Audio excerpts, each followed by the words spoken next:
Bienvenido al poderoso mensaje de la palabra de Dios, donde te guiamos a aprender la verdad, aplicar la verdad y alcanzar libertad. Welcome to the powerful message of the Word of God, where we guide you in learning the truth, leaning on the truth, and living the truth. Bienvenido a Senda. Welcome to Senda. Comenzamos el viernes pasado y que ya hemos comenzado desde enero, febrero, sobre el tabernáculo, y hoy nos vamos a enfocar, y el tema de esta noche es corazones en su presencia. El viernes pasado estuvimos hablando de corazones ardientes, encendidos, y hoy estamos con corazones en su presencia. Amén. Pero antes de comenzar me gustaría que podamos repasar por un momento lo que aprendimos en la clase pasada para cuestión de poder ponernos en órbita en el lugar donde nos quedamos el viernes pasado. Y recordemos que el enfoque principal de lo que estamos estudiando es el tabernáculo. El tabernáculo de Israel es el enfoque principal que estamos estudiando. Y ahí tienen una foto para que usted se recuerde de lo que estamos viendo, una de las muchas ilustraciones acerca del tabernáculo con sus áreas y con sus lugares. Amén. El tabernáculo es importante, era importante para el pueblo de Israel y es importante para nosotros, aunque no lo tenemos, es importante que lo entendamos porque hay mucho simbolismo y muchas cosas que se han cumplido en Cristo, y a medida que conocemos más de este tema, a medida que apreciamos más la persona de Cristo y podemos entender más su rol como Salvador y para nosotros. Así que es importante que podamos estudiar el tabernáculo. Y recordemos lo que hablamos en la clase pasada: el tabernáculo era una casa o una tienda de campaña, era portátil. ¿Por qué era portátil? Porque el pueblo de Israel, aprendimos que en ese momento dado que Dios da la instrucción a Israel para que construya el tabernáculo, ellos no tenían un lugar propio, no tenían una tierra propia donde estuvieran establecidos. Por eso el tabernáculo tenía que ser portátil. Ellos tuvieron, ¿cuántos años en el desierto? 40, ¿no? Estuvieron 40 años en el desierto en ese lugar y se movían. De momento a momento se movían, y cada vez que se movían tenían que mover todo el tabernáculo, y cuando llegaban a un lugar se volvían a establecer y lo volvían a construir. Así que por eso era portátil, porque tenía que funcionar de esa manera. Pero lo importante del tabernáculo era que era uno de los métodos que Dios utilizó para enseñar a su pueblo Israel acerca de Dios. Porque aprendimos que Dios quiere relacionarse con el pueblo.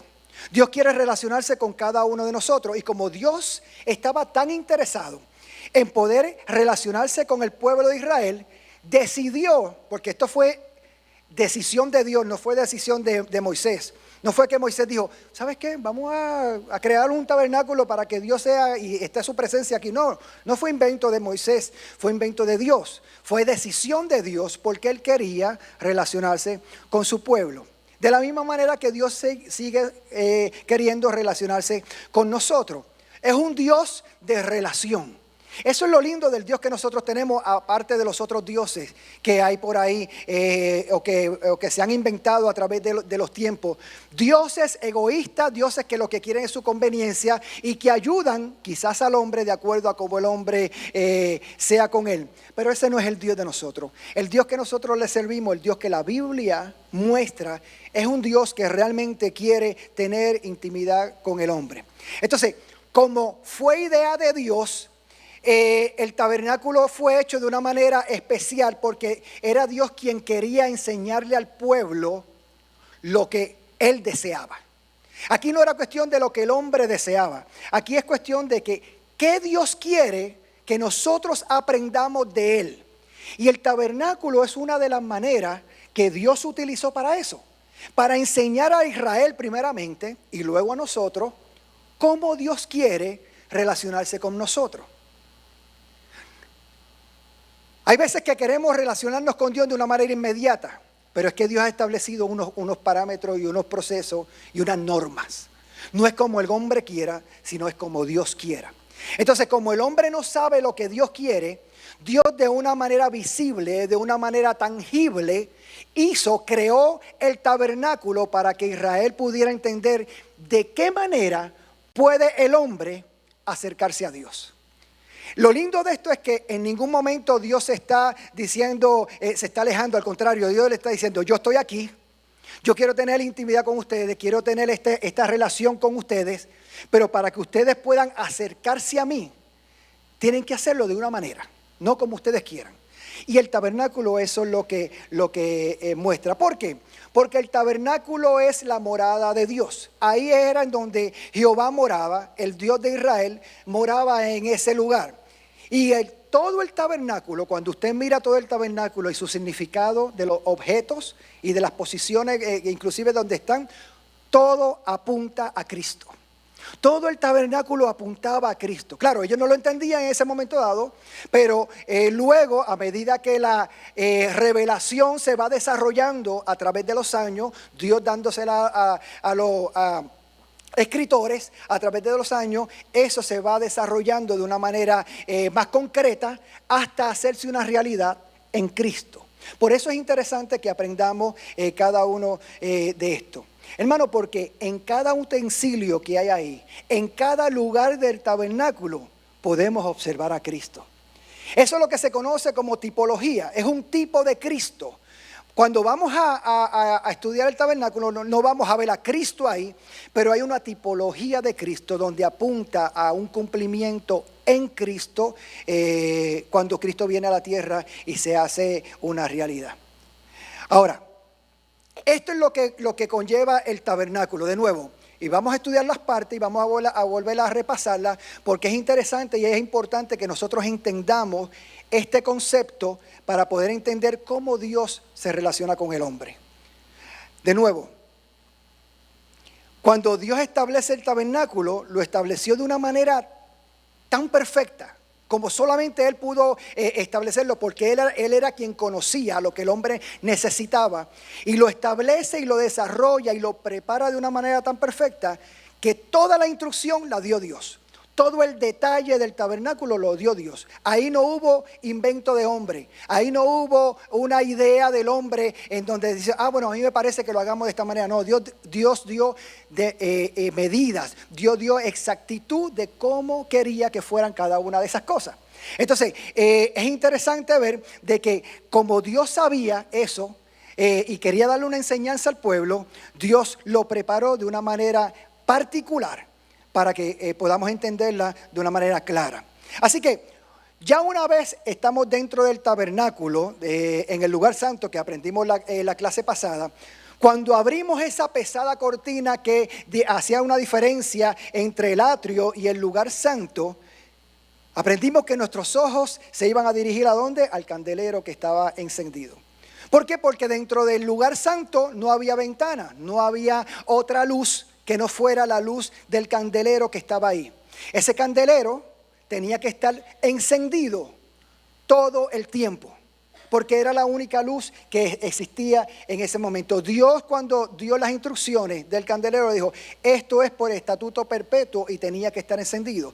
Y eso tenía que por eso mantener que el candelero tuviera la suficiente aceite para que sus lámparas estuvieran encendidas en cada momento. Así que cuando usted entra a un lugar que no hay ventana y hay una luz, sus ojos van a ir directamente hacia esa luz, y eso es lo que quería Dios. Dios quería que cuando se entrara al lugar santo, inmediatamente los ojos de las personas vieran esa luz. De la misma manera, hermano, es que estamos hoy día. Eso no ha cambiado hoy día. El mundo es un lugar oscuro, en donde no hay una luz que alumbre. Y cuando de momento se abre la oportunidad de encontrar a Cristo, Cristo que es la luz del mundo, cuando lo vemos, entonces nuestros ojos son alumbrados. Es que podemos ver la realidad. Es que mientras no nos vemos y no podemos ver claramente, estamos a tientas. Estamos creyendo que estamos haciendo las cosas bien, pero no lo estamos haciendo. O trate de escribir en un lugar oscuro donde usted no ve nada. Lo más seguro, usted empieza a escribir y sale letras por aquí, por allá, y al final no se entiende nada, porque estamos a oscuras. Pero cuando viene la luz, usted puede hacer la manera correcta. Y eso es lo que es Cristo, hermano, en nosotros. Cuando vemos a Cristo, nuestra vida cambia. Todo cambia y podemos ver entonces la manera correcta que tenemos que andar en Él cuando lo aceptamos en nuestro corazón. Así que el candelero era la única forma de ver la evidencia de Dios en el lugar santo. Sin eso no hubiéramos podido verlo, pero porque estaba ahí podíamos ver esa evidencia de Dios en el lugar santo. Ahora bien, cuando entramos ahí al lugar santo, aprendimos la clase pasada que a la izquierda se encontraba el candelero e inmediatamente cuando usted miraba hacia la derecha iba a encontrar entonces otro utensilio, otra cosa que estaba dentro de ese lugar santo. Y vemos que la luz del candelero lo que estaba iluminando justamente eso que estaba frente a ellos, a esa luz. Y lo primero que vemos es la mesa de los panes de la proposición, que está ahí en esa gráfica que usted está viendo. Puede ver el candelero a su izquierda y a la derecha va a ver la mesa de la proposición. De esa manera fue que Dios lo estableció. Y luego, así que vemos que dentro de ese lugar santo solamente hay 3 utensilios: candelero, la mesa de la proposición, y de frente está entonces el altar de el incienso. Eso es las únicas 3 cosas que estaban ahí. Así que hoy nos vamos a estudiar y vamos a concentrarnos ahora en la mesa de los panes de la proposición. Bien, así que, pero antes de comenzar con esta enseñanza, me gustaría que recorriéramos un poquito antes de eso, una vez más, las enseñanzas, las partes del tabernáculo, para poder entender algunos simbolismos que esto conlleva. Y el simbolismo más significativo que se encuentra en el tabernáculo es el orden y los espacios entre cada cosa que hay ahí. Es el orden y los espacios de cada cosa que hay en ese tabernáculo. Lo primero que si estuviéramos frente al tabernáculo, lo primero que usted va a ver es que está cercada. Todo está cercado, no hay manera de entrar, solamente hay una entrada. Entonces, ¿qué nos da a entender esto? Estamos fuera de la presencia de Dios. Ahí es que está la presencia de Dios. Eso fue lo que le dijo Dios al pueblo de Israel. Pero cuando usted mira, lo primero que ve desde afuera, ya inmediatamente usted sabe que usted no está en la presencia de Dios, que usted está fuera de la presencia de Dios. Pero usted quiere entrar a esa presencia. Y el pueblo le estaba permitido entrar a la presencia de Dios. Pero para entrar a la presencia de Dios hay algo interesante, que lo primero que hay es una cortina. Una puerta que es la única que permite acceso a ese lugar. Y Dios está diciendo: yo estoy aquí, yo quiero que tú vengas al encuentro conmigo, pero tienes que tú tomar la decisión de abrir la cortina y de entrar. En ningún momento Dios fuerza a nadie para que entre a su presencia. Y eso es lo lindo del Dios que nosotros tenemos. Es un Dios que provee y que nos dice: esto es todo lo que yo tengo para darte, esto es todas las bendiciones que tengo para ti. Depende de ti si tú quieres aceptarlo o no quieres aceptarlo.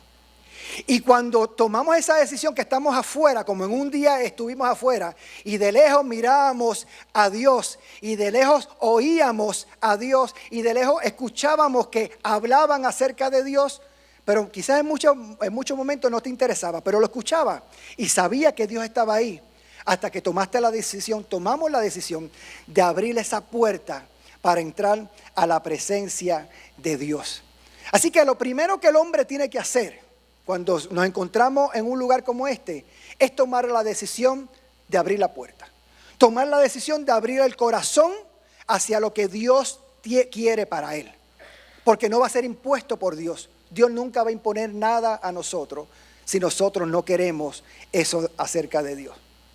Lo lindo de esto es que cuando ya usted entra a esa presencia, deja atrás ese pasado, pero cuando entra a esa presencia al tabernáculo, ahora usted entra a un lugar nuevo y entra a lo que se conoce como el atrio. ¿Ve? Para la conciencia de los israelitas, el estar en el atrio ya significaba estar en la presencia de Dios. Ellos ya sabían que estaban en la presencia de Dios, pero el atrio es más que eso. Porque el atrio tiene 2 objetos que están ahí que son importantes que lo entendamos y el orden en que se encuentran esos objetos. Y lo primero que usted entra, cuando usted entra al atrio, lo primero que usted ve de frente es el altar de bronce. El altar de bronce. Pero antes de eso, quiero, antes de entrar al altar de bronce, me gustaría hablar un poco acerca del atrio. El atrio mismo, cuando usted entra, habla de la separación entre Dios y el pecador. Fíjese que cuando entramos al atrio, ya usted va a poder ver la tienda, en donde está el lugar santo y el lugar santísimo. Pero usted está acá, fuera de ese lugar. Lo primero que muestra eso es que cuando entramos al atrio, vemos, todavía no estoy en la presencia de Dios. Dios está allí y yo quiero llegar a ese lugar.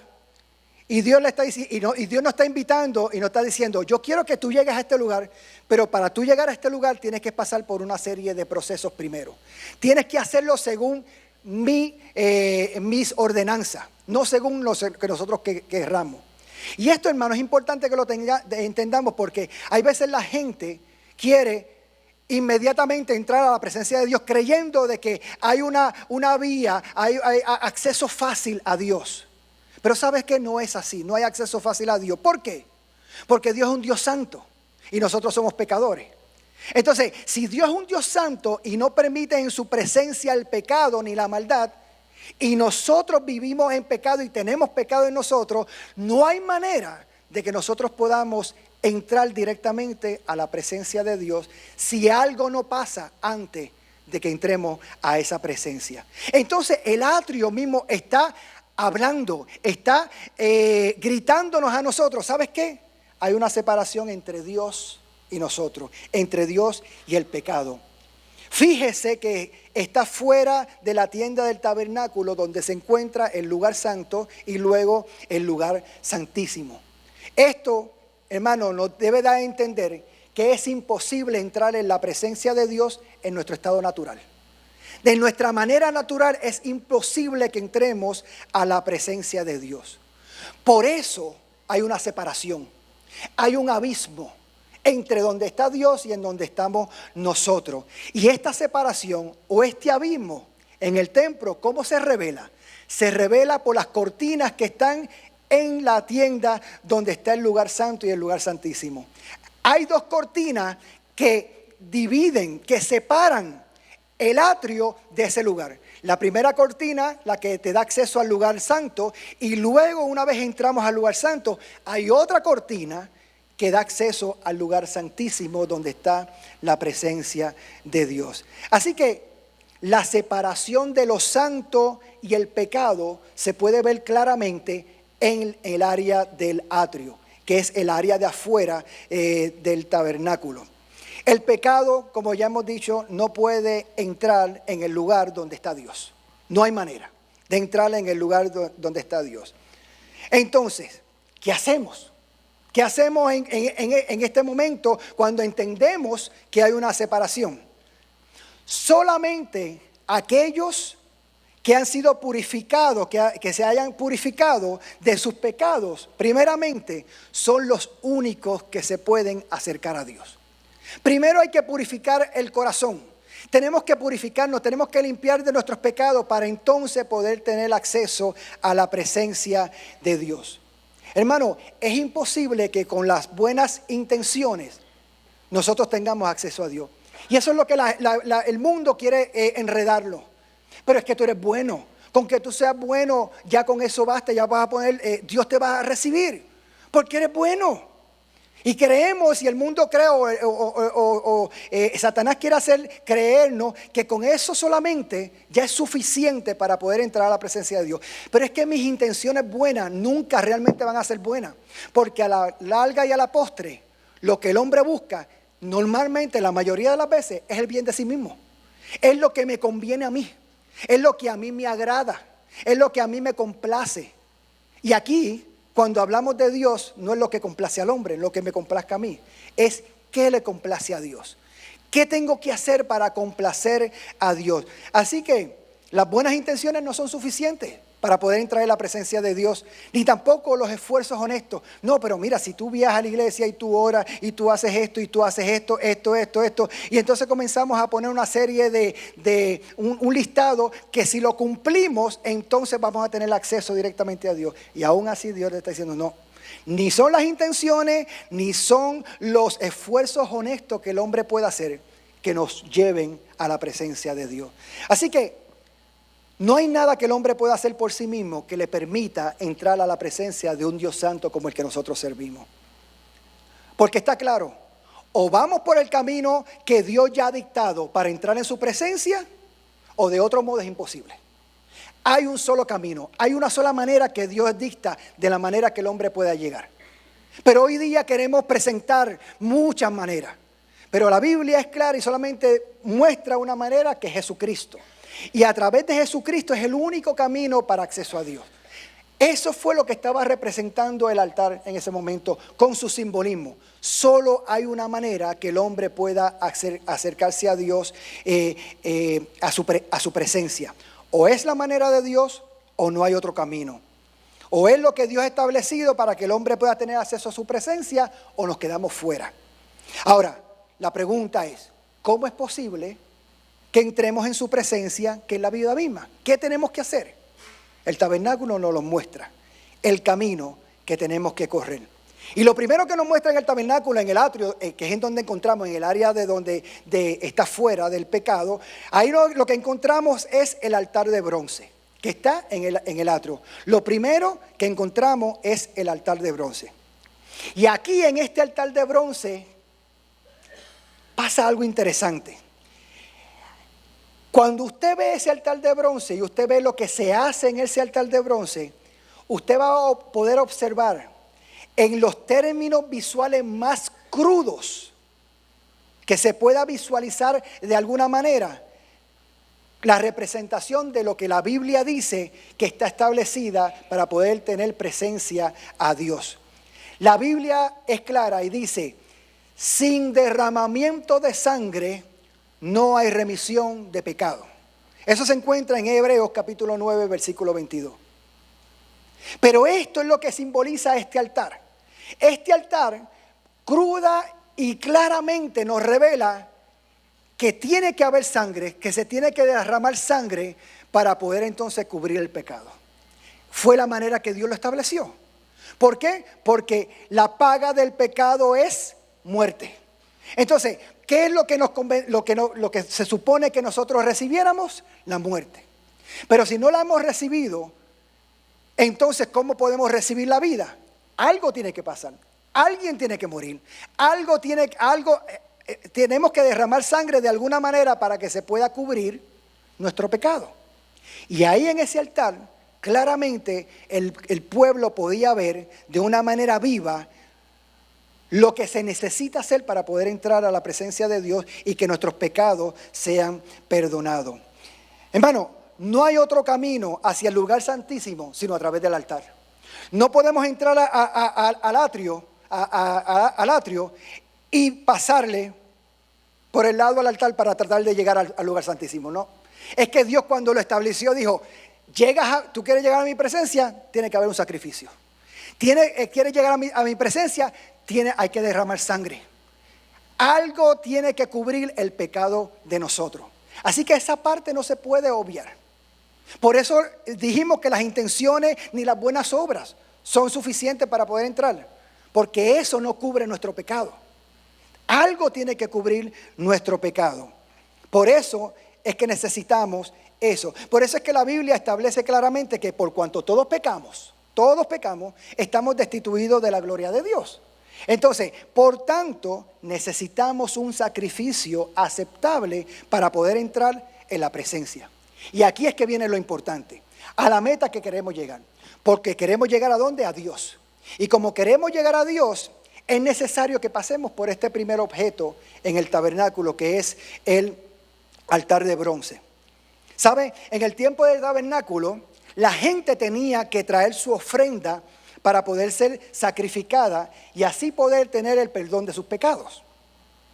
Eso era lo que tenían que traer ellos. Tenían que traer una ofrenda, sacrificarlo en el altar y de esa manera sus pecados iban a ser perdonados. Ahora, no era cualquier ofrenda, no era cualquier cosa que tenía que traer, solo era apropiado el mejor animal, uno que fuera perfecto. ¿Por qué? Porque Dios requería un sacrificio perfecto y sin defecto. Eso era lo que Dios requería. Así que la persona que fuera y que estaba interesada realmente en que su pecado fuera perdonado, tenía que invertir. Tenía que realmente buscar lo mejor para Dios. ¿Por qué? Porque lo mejor del mundo es Dios. Y si queremos lo mejor, tenemos que entonces dar lo mejor. No podemos darle a Dios la mitad. No podemos darle lo que nos sobra. A Dios o le damos todo lo mejor de nosotros o no le damos mejor nada. Dios exige lo mejor de nosotros. Y fíjese, algunas cualidades que tenía que tener el animal. Porque el animal representaba a un receptor inmerecido de un castigo merecido. Nosotros merecíamos el castigo, pero ahora estamos pasando nuestro castigo a un animal, para que ese reciba el castigo que nosotros merecemos. Entonces Dios estableció, si esa es la manera, tienes que traer lo mejor. Tienes que buscar lo mejor para mí, para aceptar ese sacrificio. Y no solamente eso, Dios quería que el pueblo confiara en la provisión de Él. Por eso pedía que el sacrificio fuera valioso. Él quería enseñarle a Israel, ¿sabes qué? Yo soy tu proveedor, yo soy el que voy a proveer para todo. Así que no tengan miedo de invertir en Dios. Porque cuando invertimos en Dios, realmente estamos dándole lo mejor a Dios y estamos agradando a Dios. Hermano, cuando yo leí esto, parece sencillo, pero en muchas ocasiones a veces yo me ponía a pensar cuántas veces damos de lo que nos sobra. Invertimos de lo que nos sobra. Cuando me sobre tiempo, cuando me sobra dinero, cuando me sobre un momento disponible para yo poder hacer las cosas, entonces hago algo para Dios. Entonces hago algo para la iglesia. Entonces hago algo. Pero ¿sabes qué? No. Dios quiere que confiemos en su provisión. Dios va a proveer todo en nuestra vida para que nosotros podamos darle lo más valioso a Dios, lo mejor a Dios. Y tercero, el animal perfecto prefiguraba a quién, a Jesús. El sacrificio perfecto que expió los pecados de una vez y para siempre. Jesús fue nuestro sacrificio perfecto. Y eso era lo que prefiguraba un animal perfecto. Lo que Dios entregó por el perdón de nuestros pecados no fue cualquier cosa. Fue lo mejor que Él tenía. Fue su Hijo. Y eso fue lo que Dios entregó para sacrificar y nosotros entonces poder tener perdón de nuestros pecados y acceso a la presencia de Dios. Así que si Dios no escatima, hermano, dar lo mejor de Él para nosotros, nunca escatimemos nada para Dios. Hermano, es que no hay comparación. Nada que nosotros podamos invertir, nada que nosotros podamos dar, nada que nosotros podamos hacer, se va a comparar a la perfección que Dios dio para nosotros, que es su Hijo amado.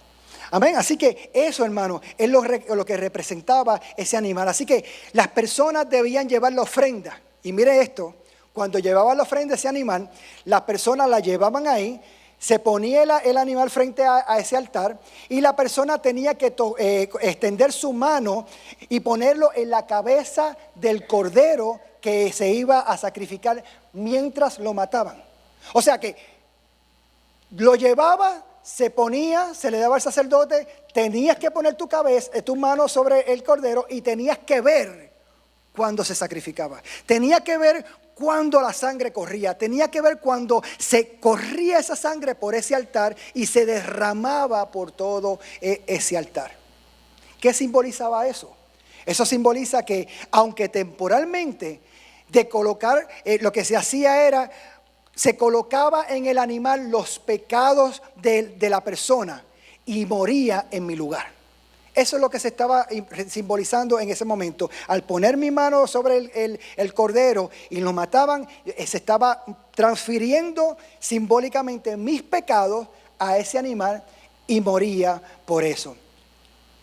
Pero como hemos establecido que todo el templo señalaba a Cristo, esto es una representación de lo que Cristo hizo por nosotros. Hebreos capítulo 9, versículo del 11 y 12 dice, lo enseña de esta manera. Pero estando ya presente Cristo, sumo sacerdote de los bienes venideros, por el más amplio y más perfecto tabernáculo, no hecho de manos, es decir, no es de esta creación, y no por sangre de machos cabríos ni de becerros, sino por su propia sangre, entró una vez para siempre en el lugar santísimo, habiendo obtenido eterna redención. Hermano, el sacrificio que Cristo hizo fue un sacrificio perfecto, no en un lugar físico, sino en el lugar celestial, donde ese sacrificio Dios lo aceptó, porque fue perfecto, fue sin mancha, sin arruga, fue agradable a Dios. Y Dios aceptó el sacrificio de Cristo. Y por ese sacrificio, dice la Biblia, que hemos obtenido eterna redención a través de Cristo. Eso fue lo que Cristo hizo para nosotros, hermano. Por eso en el altar Jesús fue sacrificado por nosotros, y eso fue lo que hizo posible el perdón de nuestros pecados. Hebreos 9:14 dice: cuánto más la sangre de Cristo, el cual mediante el Espíritu eterno se ofreció a sí mismo sin mancha a Dios, limpiará vuestras conciencias de obras muertas para que sirváis al Dios vivo. El sacrificio eterno y perfecto fue Dios.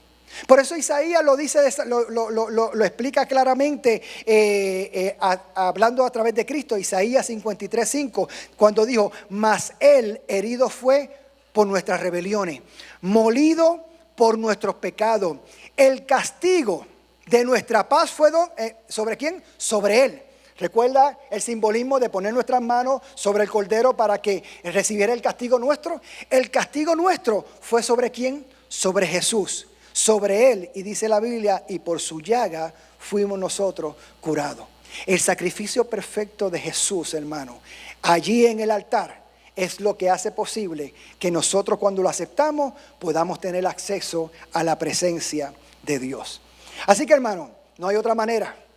Hay que ir al altar de bronce, aceptar el sacrificio que Jesús hizo por nosotros. Si no se acepta ese sacrificio, hermano, si usted nunca ha aceptado el sacrificio de Cristo en su corazón, hermano, usted todavía está lejos de la presencia de Dios. Porque esa es la manera que Dios dice que nosotros nos acercamos a Él. Ahora bien, rápidamente, después de eso, después del altar está la fuente de bronce.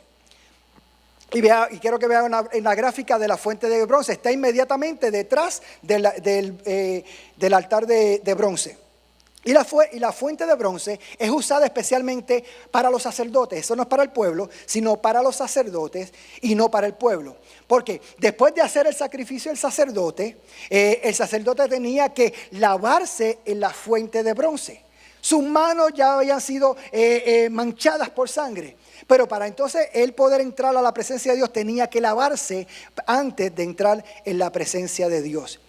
Este lavado que hacía el sacerdote purificaba al sacerdote y lo preparaba entonces para que él pueda ingresar en el tabernáculo, en el lugar santo.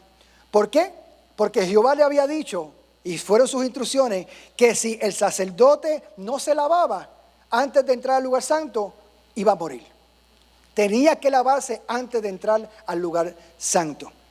Y es interesante que cuando usted lee cómo se crea la fuente de bronce, la fuente de bronce se hizo con espejos de bronce que donaron las mujeres de Israel. Donaron estos espejos de bronce y con eso se hizo la fuente.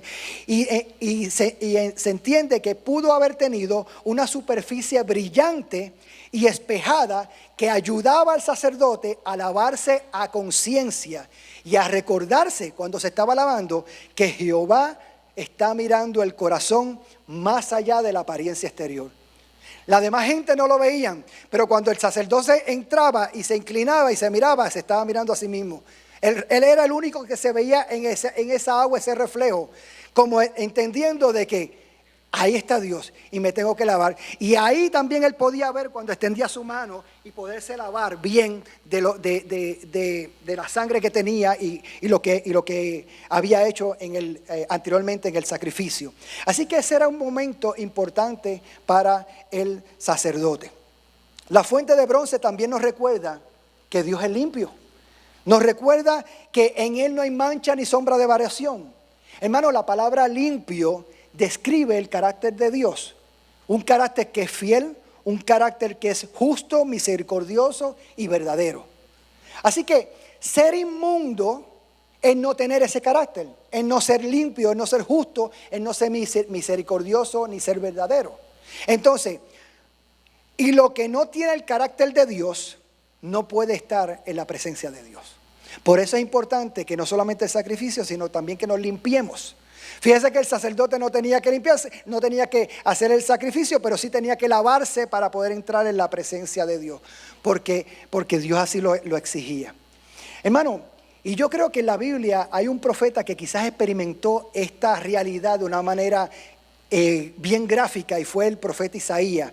En un momento dado, Isaías tuvo una experiencia que tuvo esa visión de la presencia de Dios, y cuando la tuvo, él escribió y dijo: ¡ay de mí, que soy muerto! Porque siendo hombre inmundo de labios y habitando en medio del pueblo que tiene labios inmundos, han visto mis ojos al Rey Jehová de los ejércitos.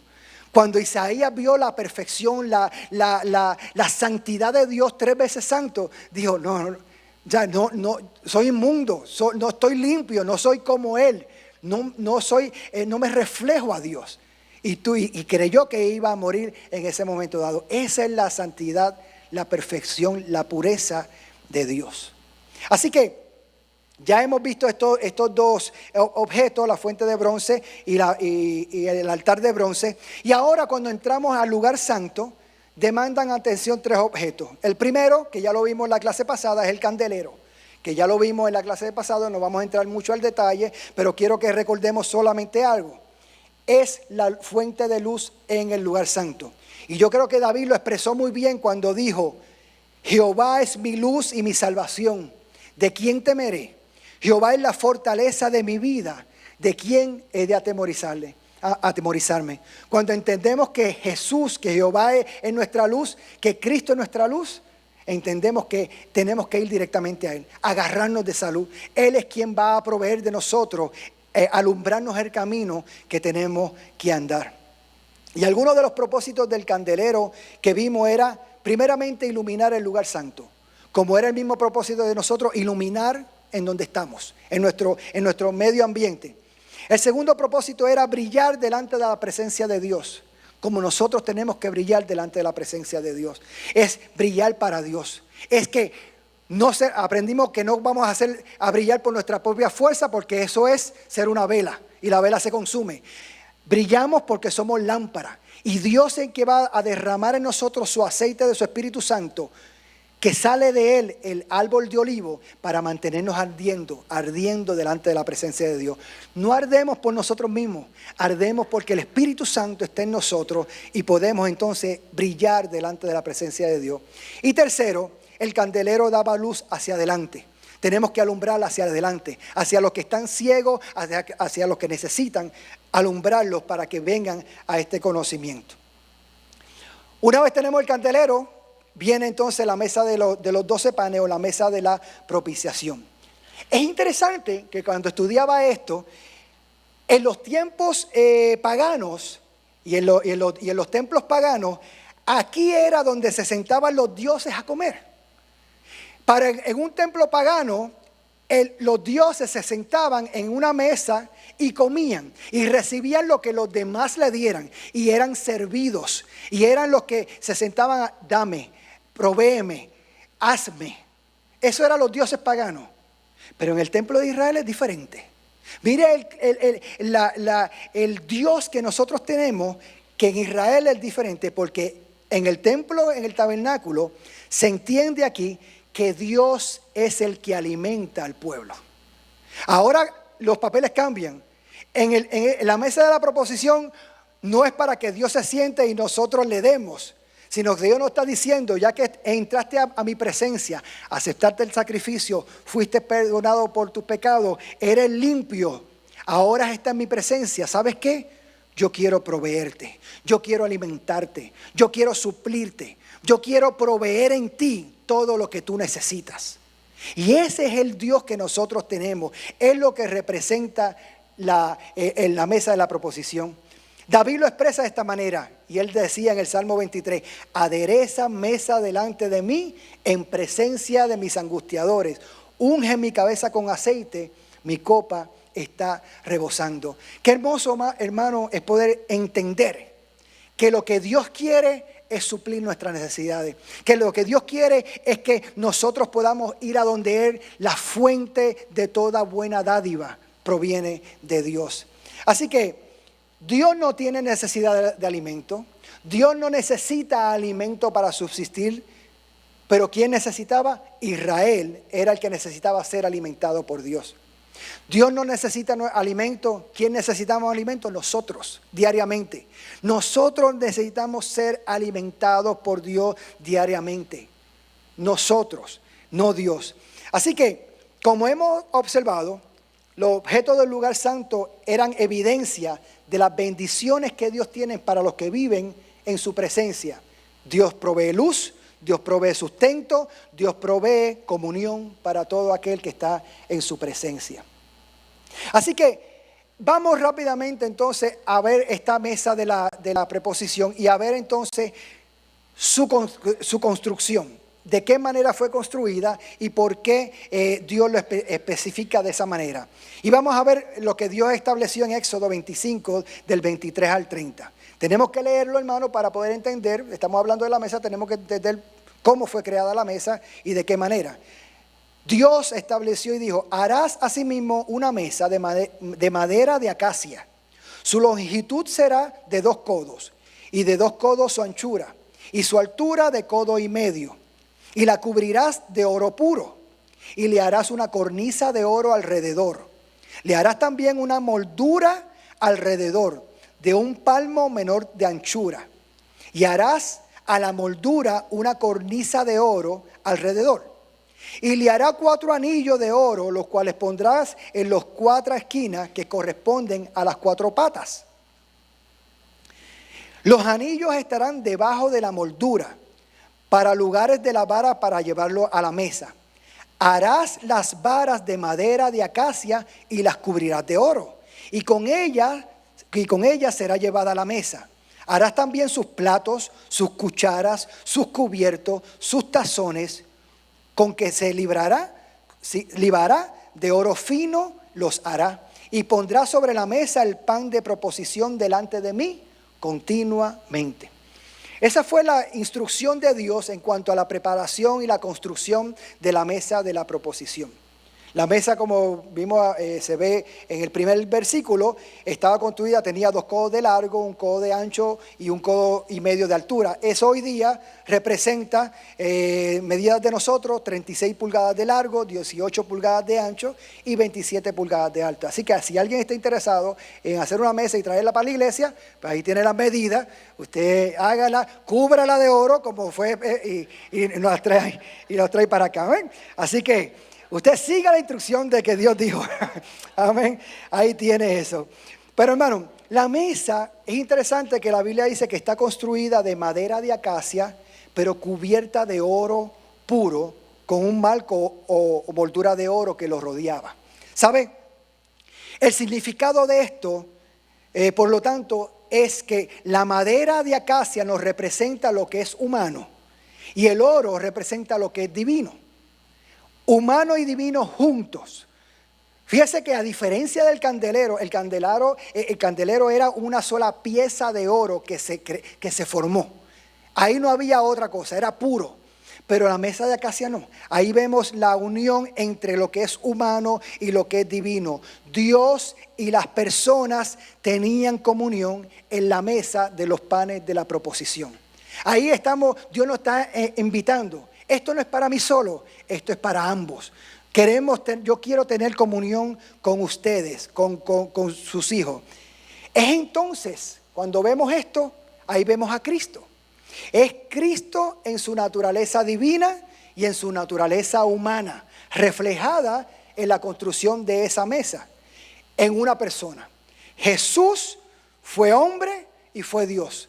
La unión de las dos cosas en una sola persona, lo divino y del humano. Y esto, hermano, es realmente la belleza de todo lo que está conectado con el tabernáculo. Porque cuando comenzamos a entender esto, entonces comenzamos a tener disfrute de lo que es Jesús. Lo humano y divino juntos, ya había una representación en el tabernáculo de eso. Por eso es Cristo en todo lugar del tabernáculo, lo vamos a ver ahí. Cristo en sí mismo o en alguna de sus variadas perfecciones está mostrada en el tabernáculo. Esa era la mesa. Ahora, la mesa servía para un propósito y era que poner unos panes. Había que poner unos panes. Y vamos a ver lo que la Biblia dice acerca de los panes. Levítico 24, del 5 al 9 dice: y tomarás flor de harina y cocerás de ella 12 tortas. Cada torta será de 2 décimas de efa. Y las pondrás en 2 hileras, 6 en cada hilera, sobre la mesa limpia delante de Jehová. Cuando leamos, hermano, veamos, hay palabras que son importantes en la lectura. Cuando estamos leyendo esto, no lo leamos muy rápido. Fíjese que dice, ese pan pondrán 2 hileras de 6 y lo pondrán sobre la mesa limpia delante de ¿quién? De Jehová. La mesa estaba presente delante de Dios. Pondrás también sobre cada hilera incienso puro y será para el pan como perfume, ofrenda encendida a Jehová. Cada día de reposo lo pondrá continuamente en orden delante de Jehová, en nombre de los hijos de Israel, como pacto perpetuo. Y será de Aarón y de sus hijos, los cuales lo comerán en lugar santo, porque es cosa muy santa para él, de las ofrendas encendidas a Jehová por derecho perpetuo. Vamos a desglosar eso un poco para que podamos entender cuál es el simbolismo de los panes que Dios establece en este momento. Claramente dice que cada día de reposo los levitas eran los que tenían que preparar 12 panes, o tenían que preparar 12 tortas o panes en diferentes versiones. Algunos dicen panes, otros dicen torta. Lo importante era que esas tortas o esos panes tenían que ser sin fermentar, o sea, que no podía tener levadura. Tenía que ser, dice la Biblia, de flor de harina pura. No podía ser fermentado, no podía tener la levadura. Así que tenía que ser pura esa torta que se creaba.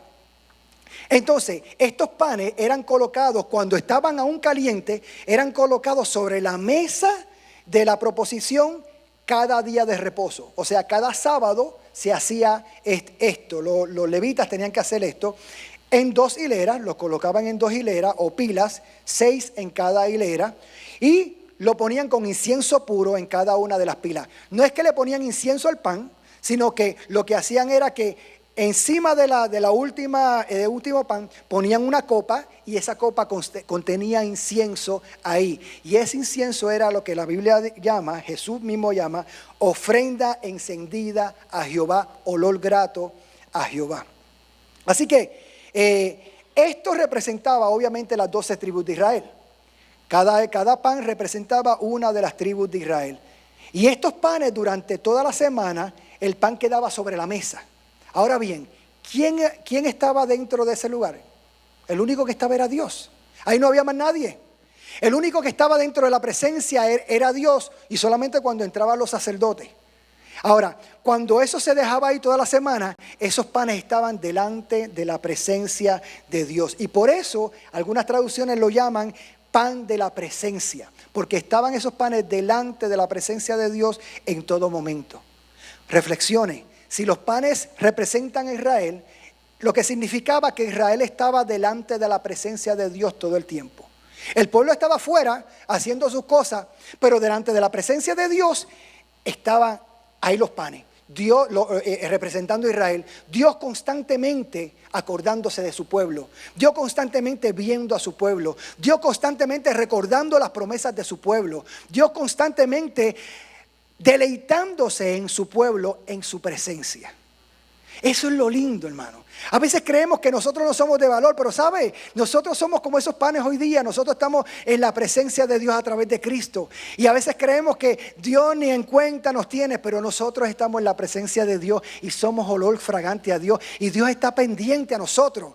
Aunque nosotros no nos demos cuenta, Dios se acuerda de las promesas que nos ha hecho. Dios se acuerda de lo que nosotros necesitamos. Dios se acuerda de que necesitamos provisión de todo lo que el hombre necesita. Él se acuerda porque estamos delante de su presencia. Qué hermoso es saber eso. Si con esto, si nos acordáramos de esto solamente, ya con esto es suficiente. Porque saldríamos de este lugar con un propósito. Saldríamos con una mente clara de saber de que aunque otra persona venga y me diga, tú no vales nada. ¿Quién piensa en ti? ¿Quién va ni tan siquiera a tener un momento en su vida para pensar en ti? Aunque nos digan eso, la Biblia nos dice otra cosa, que el ser más importante de este mundo piensa en nosotros y nos tiene delante de su presencia. ¿Sabe? Al final de cada semana ese pan era sacado y era comido por los sacerdotes. Hay una historia de David cuando fue al sacerdote Ahimelech y le da de los panes de la presencia en aquel momento. Claro, hubo una situación ahí interesante. David le dijo al sacerdote que él estaba puro y por eso fue que pudo comer de esos panes. ¿Por qué tenía que comer de esos panes? Porque el sábado, en ese día de reposo, no se hacía nada y no se cocinaba. Así que David no tenía nada y no podía hacer nada y por eso fue que le pidió de los panes. Y lo que había disponible a Ahimelech, eso era lo que tenía. No estaba permitido cocer pan alguno el día de reposo. El pueblo tenía que hacer todo el viernes, tenía que cocinar para el viernes y para el sábado.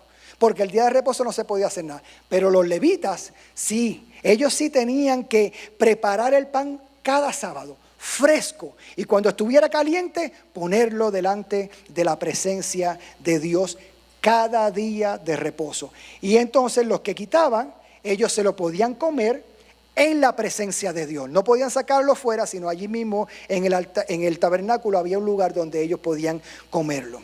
Así que todo este servicio ligado a la mesa de la proposición era hecho durante el día de reposo.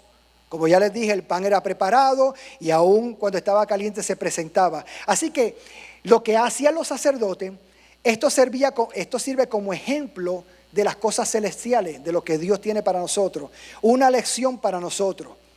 ¿Por qué? Porque nosotros, como le dije, somos una ofrenda continua delante de la presencia de Dios. Esto enseña que el hombre está totalmente dependiente de Dios, tanto para el alimento temporal, corporal, como para el alimento espiritual. Hermano, veamos a Dios en todas nuestras áreas. Hay gente que solamente ve a Dios para lo temporal, para lo que yo necesito solamente. Y busca a Dios en los momentos que necesita dinero, que necesita salud, que necesita un milagro, alcanzar algo. Y ahí es solamente cuando busca a Dios y los demás no. Y hay otro que solamente busca a Dios espiritualmente y nunca busca la provisión diaria de Él en su vida. Entonces Dios quiere que nosotros entendamos que Dios es el Dios de todo, tanto espiritual como en nuestra humanidad también. Él quiere proveernos cada una de nuestras cosas. Estas tortas eran un recordatorio perpetuo de las promesas de Dios a los hijos de Israel. Por eso Jesús nos recuerda que no debemos afanarnos por nada. Jesús mismo nos dijo: mas buscad primeramente el reino de Dios y su justicia, y todas estas cosas os serán añadidas. Así que no os afanéis por el día de mañana, porque el día de mañana traerá su afán. Basta cada día su propio mal. Hermano, tenga confianza en Dios. Si Jesús nos lo dice, y Él es nuestra provisión, Él es nuestro pan, Él es el pan de vida, podemos confiar de que Dios va a suplir todas nuestras necesidades. Cristo es el verdadero pan. Por eso Cristo dijo: yo soy el pan vivo que descendió del cielo. Si alguno comiere de este pan, vivirá para siempre. Y el pan que yo daré es mi carne. Juan 6:51. Así que, hermano, tenemos provisión suficiente, eterna, segura en Dios, en Cristo para nuestra vida. Y no solamente dijo eso Jesús, sino que añadió: si no comieren la carne del Hijo del Hombre y bebieren su sangre, no tenéis vida en vosotros. Así que, hermano, su palabra es el verdadero pan del cual tenemos que comer día a día para poder ser saciados en Cristo. Así que ya hemos visto la construcción, vimos los panes, y hay otra cosa más interesante que la Biblia describe, y es el incienso.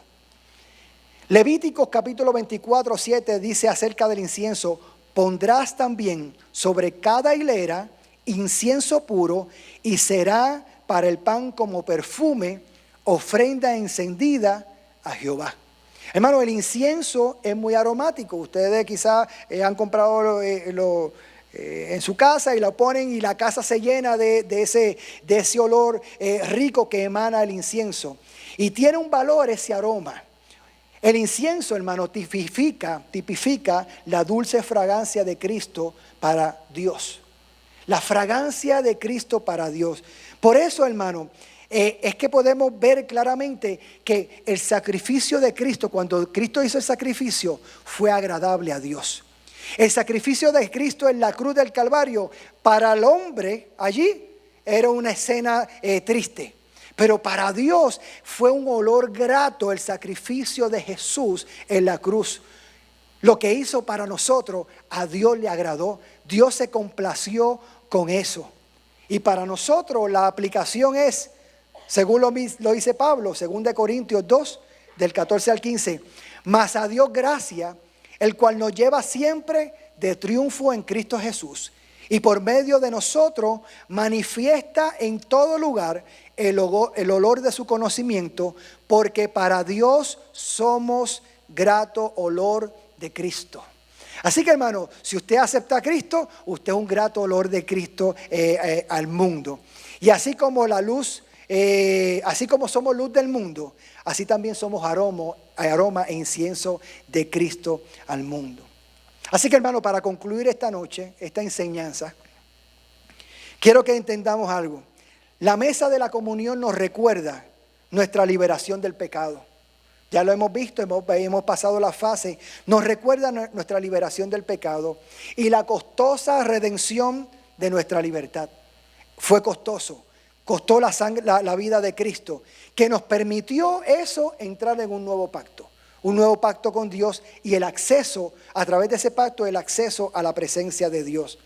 El salmista proféticamente habló de nuestra comunión del nuevo pacto en el Salmo 16 cuando dijo: Jehová es la porción de mi heredad y de mi copa.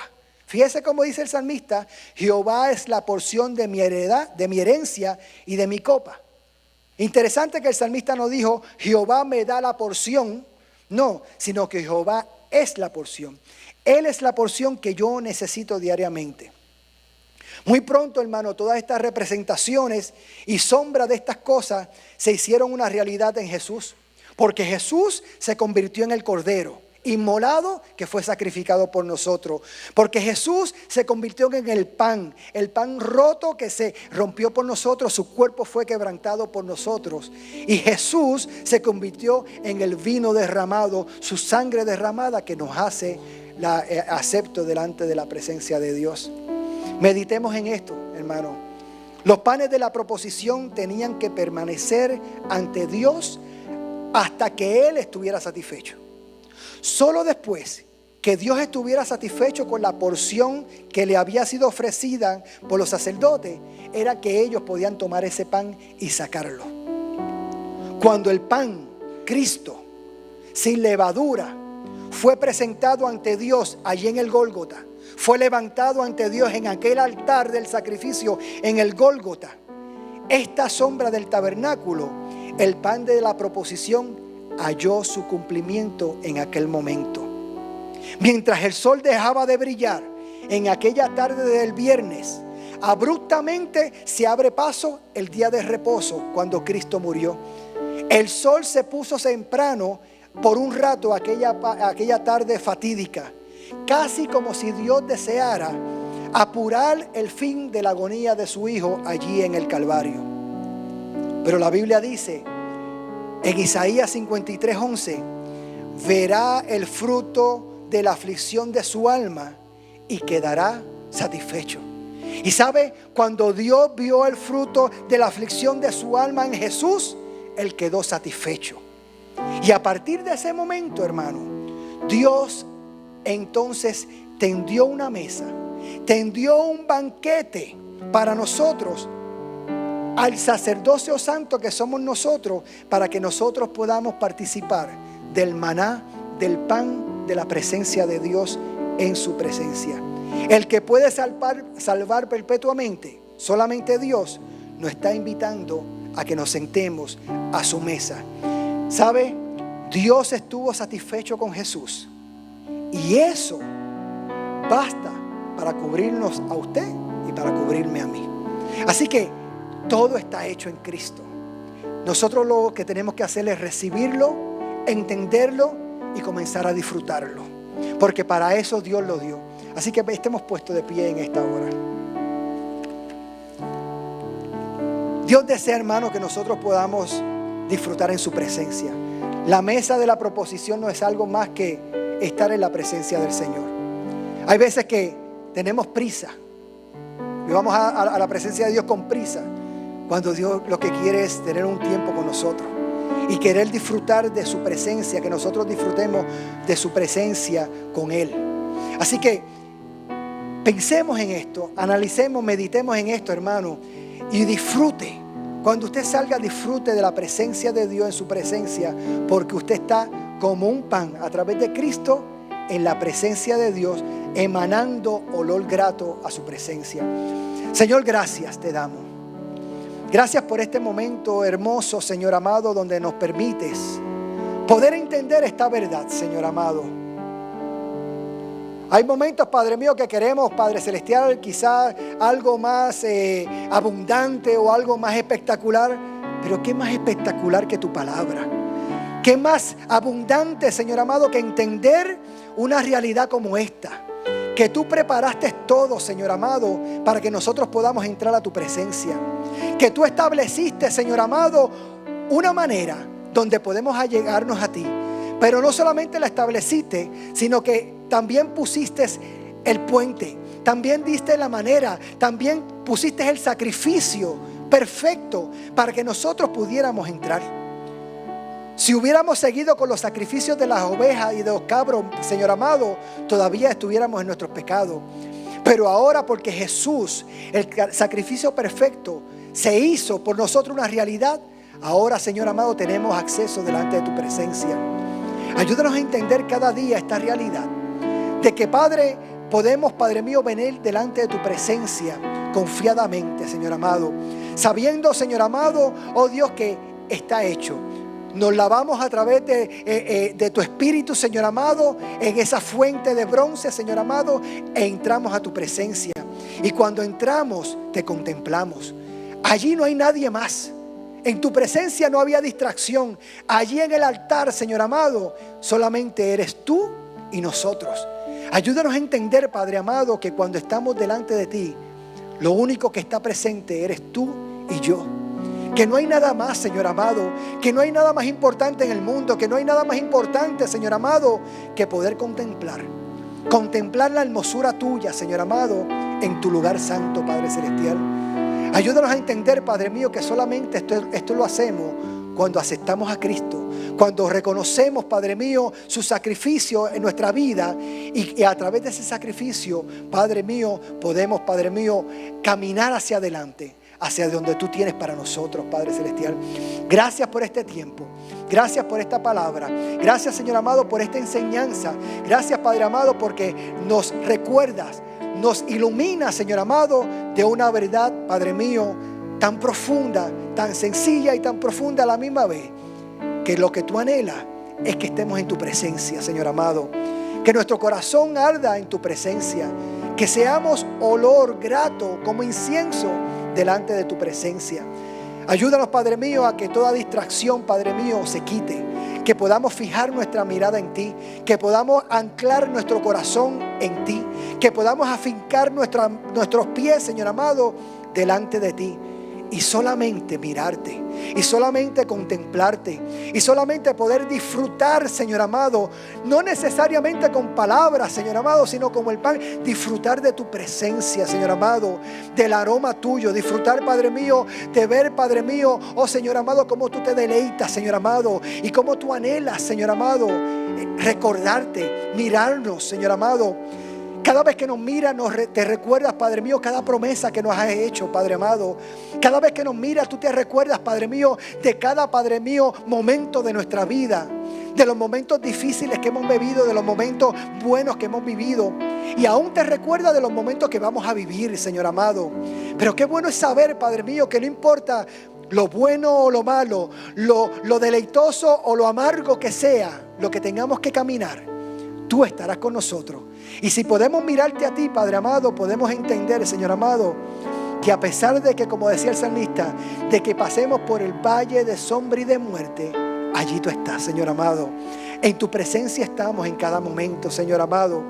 Qué rico, Señor amado, es poder, Padre amado, entendernos. Solo te pido, Espíritu Santo de Dios, recuérdanos cada momento. Que eso aflore en nuestra mente, aflore en nuestro corazón. Cuando estamos contentos, aflore que estamos en tu presencia. Cuando estamos pasando dificultades, que también tu Espíritu Santo aflore a nuestra mente, que aún ahí estamos en tu presencia y que tú estás a nuestro lado y que lo pasaremos juntos, Señor amado, y que el momento alegre como el momento difícil, tú estarás con nosotros, cual poderoso gigante, y nos ayudarás a seguir adelante. Gracias por esta verdad que tú nos permites disfrutar en esta noche, y te agradecemos por tu amor y por tu misericordia. En tus manos estamos, Señor. Amén, amén, amén.